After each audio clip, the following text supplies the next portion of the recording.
And Murat Ferman, he is an economist and a professor over at Beykent University here in Istanbul. Professor, good to have you on the show and our special coverage. Aside from the psychological impact of this devastating event, it's simple math. It's simple math. When you take away 10% of my income, it's going to cause huge problems. Talk to us about the efforts that the Turkish state has been undertaking, the financial, and when you're talking about 11 provinces, an area of 350,000 square kilometers.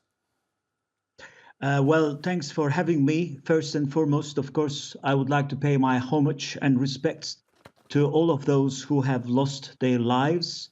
I think there is a saying in English, how time does fly. It is indeed a total year since this tragedy, the tragedy of immense proportions. But I think regarding this case, the sorrow and the pain will be remaining with us for many years to come.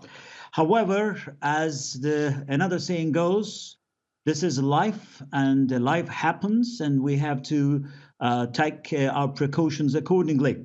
Well, I must first and foremost say that we all understand and appreciate the fact, a solid fact, that Turkey is no stranger to earthquakes and similar fatalities and tragedies. As a matter of fact, we have had this 1999 great earthquake many years ago. Most of us called us as the time for great awakening, start everything and everything over. But unfortunately, some years later, we have been hit by another immense earthquake. As you mentioned, this region, 11 cities in total, nearly 14 million inhabitants, talking about nearly 4 million households. That was a total devastation. And of course, when we look at the situation from economical point of view, we have to put numbers and trying to make a sense. But we all know that we cannot calculate or numerate any number regarding the lives that we have lost and all the loved ones who have left us. So keeping that in mind, I would like to remind you that this region, which was prone to the earthquake, was delivering or creating the 20% of, I'm just rounding the numbers up, 20% of total agricultural output of Turkey. And then, of course, 10% of total exports. Nearly 1/4 of total agricultural exports.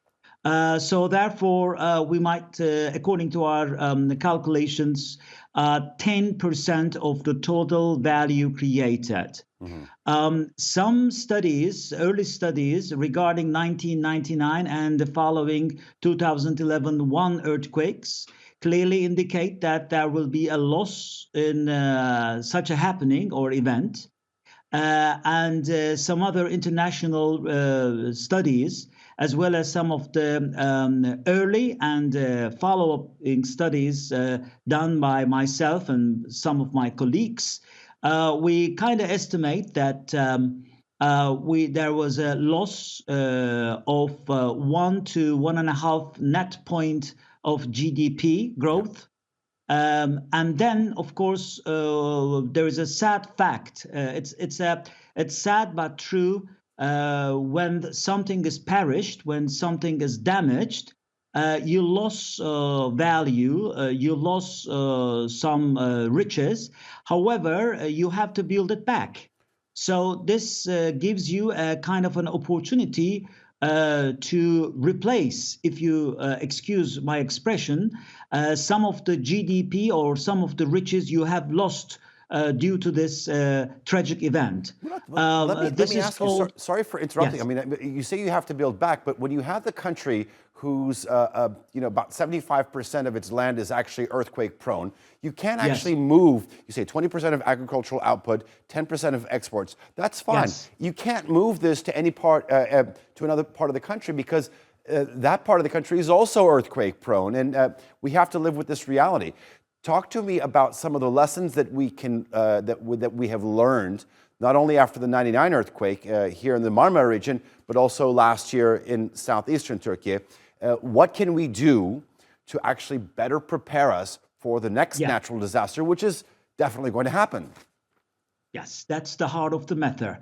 First and foremost, everybody knows that we are quite emotional people. Turkish people are quite temperamental in a positive sense. We get excited quite easily, and we tend to show our emotional reactions in large scales.